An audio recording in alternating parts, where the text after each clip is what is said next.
now the topics that are lined up for you is completely money and you. We are gathered here to learn everything about personal finance, wealth management, financial services industry, advisory, managing client expectation, various type of markets, alternative investment products. Now it's the time only talking about money. And to begin with, to do the opening ceremony for this, we have a special keynote address by Mr. Satyajit Dwivedi. He's CEO, National Center for Financial Education. Sir will be talking about financial education, basics and beyond. A very warm welcome, Satyajit sir, to our today's 9th Annual Wealth Management Convention. I also welcome all the investors who have been gathered here. Sir, the number right now is 4,600. We have around 4,631 people right now who are viewing this event, and it's a absolutely honor to have you among us, sir. Thank you so much for being coming on this platform. Thank you, Dimple. Thank you so much. An amazing number, 4631. We also do so much webinars, and we never see this kind of attendees. Anyway, so good morning, everybody, and a big thank you to AAFM for inviting me to share my thoughts and some of my experiences in this field of investment and in the field of financial education. So I head a company called the National Center for Financial Education, which develop and implement a national strategy for financial education, which is for a 5-year strategy from 2020 to 2025 that we have been implementing from 2020. So once again, a big thank you, and I'm pretty much excited about the topic that money and you investors meet. Because the money, I don't know how much we love our money, how much we know about money, but we have all been told in our life that economics is boring. Do you agree with me or not? I don't know, but whether we accept it or not, economics, whole life depends on economics. And the economics, I mean, whether it is the wealth creation, whether it is poverty, whether it is war, whether it is revolution, all of them hinge on economics. And economics in turn rests on a very, very key concept called money. And the money is the ultimate catalyst which between the worst and the best of human endeavors, I must tell you that. Best and the worst of human endeavors. Why? The money which also defines our social status in the society, and the money also which makes us compromise on our morals sometimes. And many of us chase whole our lifetime this money, and many of us even go into fight to get this money. So the money is so very important for us, and in a meet like the money and you is definitely very contemporary and relevant, and it is more relevant in the national interest. I must confess that. And let us, let me begin by saying that we had a survey done prior to launching this financial national strategy for financial education 5-year strategy. And the survey was very extensive, covering more than 70,000 households, and we structured questionnaires from 18 to 70 years of age. So it's a very, very extensive survey we did, which was the second edition of the survey. The first was done from 2013 to 18, and then we did it in 2019. And one or two the key findings that came out from the survey I must share in this audience, because that's very relevant. And first of all, India is a country where at least 75% of our population is literate. That means our literacy level is about 75-80%. But when it comes to financial literacy, let me share where do we stand. The financial literacy level as per that survey is only 27% at the national level. And when you are talking about the financial literacy, we are talking about the financial knowledge, financial attitude, financial skills, and the financial behaviors. Then with that score, only 27% of the adult Indians can be termed as financially literate. What does it mean? Okay, this is a number, but what does it mean? What it means is only 27% of the adult Indians understand the fundamentals of savings, investments, debt, and budgeting. Only 27%. If you go to the state-wise, there are more than 15 states in the country where the financial literacy level falls below the national level. If you go from the gender-wise, the women are less literate than the male. If you go the rural-urban, there's a sharp divide. The rural areas need much more financial literacy initiatives. So why this financial literacy initiative should be very important? Why should we talk when in an investor meeting? Why should we talk about financial education and financial literacy? It is all about making money. in the investing in the capital markets, in the banking, wherever investments you are making savings, it's all about making money. So why should we talk about the literacy? But I think the literacy is very, very relevant, very, very crucial, not only relevant in many sense, because we want the financial stability to be correct in place. That's the country's main objective, the regulators. There should be financial stability. Only when the informed participants enter into the financial system, then only this stability can be ensured. And for that ensuring, we have to create an aware and empowered India. And that's basically the mission of NCFE, which has been set up by the 4 sector regulators, namely the Reserve Bank of India, SEBI, the irdai, the insurance regulators, and the pension fund regulators, the pfrda. So we have been created under the Ministry of Finance, under the Financial Stability Development Council, FSDC in short form. So this is how we came into being. So when I said this 27% of the adult Indians are only financially literate, then why, on what basis do I say that? Just take the case of the savings. Do you know, I mean, it's available in the public forum, more than 19,000 crores of the deposits that's lying in the DEF fund of the Reserve Bank of India. That means what? What does it mean? Are we overspending or are we oversaving? It indicates us something. I mean, there are 19,000 crores money is lying, means the people have either died not claiming this deposit for 10 years or they don't have any inheritors. So this is one aspect that we must keep in mind, why when I'm talking about the financial education and literacy, why it is so very important. Then you talk about the financial inclusion initiatives that have been taken by the government and all the regulators in this country. So more than 40,000 Jan Dhan accounts, which are the people who have meager income, but still they have opened. 40,000 new people have joined the banking stream. Amazing number, 40,000, 40 crores accounts that have been opened under the Jan Dhan. 7.7 crores of individual demat accounts, which have almost tripled, and 7 times it has become if you compare with the last 5 years. So all this is happening and new people are joining this financial system and they are trying to avail of the financial products and services. So what do they need? Can they be left just like that? If I tell you the financial literacy, I can categorize the financial literacy into the 5 different levels, but let me concentrate on 2. This is one of the general, that you have 4,600 participants. Most of us belong to this middle class who knows about the products and services that the financial service providers are providing. But I still feel that there is an information asymmetry between the service provider as well as, and the clients and the users of these financial products and services. There must be an asymmetry because the pace at which the financial products are being developed, the complexities of it. And there is, most of us are deprived of many information because we do not have access to the kind of information the service providers and the financial product developers and designers have. So there is an information gap. So we need to fill that gap. And as I mentioned, the Jan Dhan account holder, they are basically illiterates. Illiterates means they're education-wise also they are illiterate, financial literacy-wise also they are illiterate. And they have joined the financial system.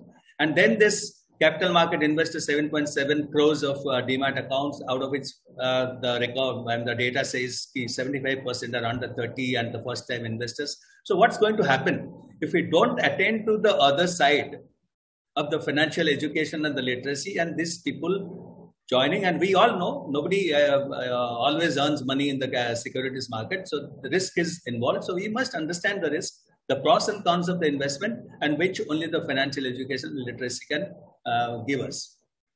So coming back to what the national strategy says, the national strategy that we are implementing, I told you the basic, it has identified the needs and the gaps at the national level and at also the state level, also the gender wise, the population wise, the income level wise. So that we have. So how do we address that? So we have a strategy in place which, according to us, in standard 8, what we learn in a school, we learn how to calculate the cost and selling price of a product. We know how to solve an algebraic equation. We know how to calculate simple interest by multiplying P with R and T and dividing the sum by 100. And that sums up our financial literacy level. So we know theories, but we don't know the application. We know how to calculate, but we don't know how to make financial decisions, informed financial decisions. So these are some of the challenges. So the problem lies in our school classroom. that is where we must introduce financial education as a mandated, as a compulsory subject. That's what we have been trying. And you will all be happy to know that more than 15 states in the country have introduced financial education partially or fully in their state syllabus. We are also in dialogue with the Government of India and the NCERT for including it in the national level, the CBSE, National Board. So that's where the problem lies. We must start talking about finance at the school level, at a very young level. We have developed workbook series from the standard 6 to standard 10. Very simple. We have tried to integrate it horizontally with their existing subjects so that the child doesn't get burdened with the financial literacy as a separate subject. So this is what our strategy has been. So this is where you must start talking about finance. Then only they will understand about economics, the loan, the interest, the dates, the investments, and so on and so forth. Otherwise, it's very, very difficult. And this pandemic brought us to a new thing. Many people have died leaving behind piles of debt for their families. They had mortgaged their family homes. They had mortgaged their cars and businesses. So financial planning would have avoided this crisis, according to us. So this strategy is primarily based on a 3D and a 5C. To sum it up, because it's a keynote address, 15 minutes, I'm not going to do too much details, but the strategy paper along with the survey documents are available on our website. I would request all of you, those that are involved in this investment domain, should have this so that we all work in tandem, we all work and we don't duplicate our resources in that sense. So whenever we are saying, we try to address those gaps, whatever efforts and initiatives that we are taking on our domain. So that is one request I would make. It's all available. So this 3D, when I say, it's a target group-wise, age group-wise, child, young adults, then the senior citizens, then the geography, the state-wise, we have gone. The eastern and the central states are some financially less literate compared to the other states. So that is one. And then the groups like the SME and the agriculture workers, the small and marginal farmers, that is another group which are very, very low, and a lot of efforts need to be there to bring them up into their certain level of financial education. And the most important thing is it is based on the policy design is based on 5C approach. The first C is content.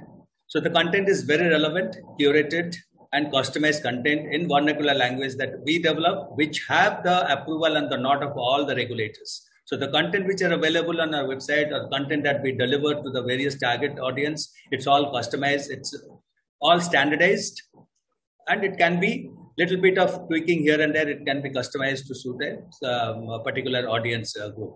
So the content is one that we work strongly. We have also developing a content for the school 6 to 10, and now we are developing from 11 and 12. So then comes the capacity. The capacity of the financial education provider needs to be upgraded and upgraded constantly. So for that, we have capacity building program through the regulators. We constantly, on a periodical basis, we try and sensitize them and try and update their skill, update their knowledge, update their attitude, so that they deliver in a better way. So that's the capacity part that all the financial education providers on a trainer's training model, multiplier effect it has. We work on that. Not only we, all the regulators, all put together we are working. And the third C is the community. We know that in the rural areas, community participation is very, very essential to make our financial literacy initiatives more and more effective, because that's where the people identify themselves in the neighborhood. So community participation, we are ensuring to involving the SHGs, the Anganwadi workers, and the volunteers. And you will find the Reserve Bank, the Center for Financial Literacy Initiatives, where the governor has announced all the blocks in the country, about 7,000 will soon going to have by 2024 or 25. The CFL set up, the banks have their own financial literacy centers, the SEBI has its own resource person model, the insurance agencies have their own agency model, the pfrda has their own model. So all of us and all the service providers, the banks and all, we are having that. So it's a nationally coordinated way we are working. If the government also has its own initiatives. So the fourth C is the communication. We know that on the traditional face-to-face model, it is very difficult to reach out to the entire population of the country. So more and more we are developing digital content. We are relying more on the digital dissemination of financial literacy content to various social media. We are active on all the social media channels. You will find us. So this is another area where the innovative communication strategies have to be employed, where we have the DSAs, we have the kiosk, all these things that we do. And the last is the collaboration. I would like that this is the most important thing in implementing such a huge strategy and such a huge country of such diverse population of 130 crores. So we all need to, as I said, commonly aligned with our objectives. We all are aligned with our objectives, but we are doing it in a little bit of disjointed manner. So that's our effort, that how all the efforts can be synergized and all the strength can be leveraged, and we all work together. That's the collaboration model. So financial literacy and education we are talking. We know that, okay, the NCFE will do the basic and the foundation financial literacy, where we will create awareness. What is what? And various government schemes and various insurance, all these products that we will create an awareness. But we know that's not enough. The financial literacy, we have defined it is in a 3 level. The foundation and the basic will be done by us. And then all sector regulators will do the sector specific financial literacy initiatives about their own particular sector, which will be very, very technical and sector oriented.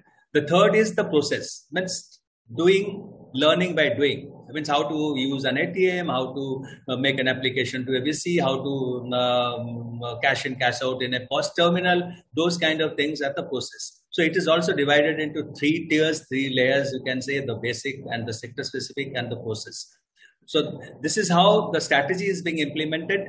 I don't think I have much time, but we would always like to welcome all of you and any one of you who is interested to work in the same domain, because since our objectives are the same, we are working on the same direction. So let's collaborate. That's my request. And for the individual investors, my only thing is that first be informed and educated before you take investment decision, because you must be an informed investor than just investing for the sake of greed or earning quick money in the market. So I think I need to pause here, but I would like to take a few questions if you have. I had a lot to say, but it's a keynote. I would like to interact with all of you more and more, maybe one-to-one collaboration, association with us. We always will welcome. Thank you. I think I stop here. I have, I think, exceeded by 5 minutes. Thank you so much, Satyajit sir, for sharing wonderful insights and setting the right platform for the investors meet. This is the opening of our day 2 second half, Money and You Investors Meet. Thank you so much for sharing wonderful numbers also with us and deep insights on financial education. Thank you so much, sir. Thank you, Dimple. Thank you all. Reach out today and let's do it professionally.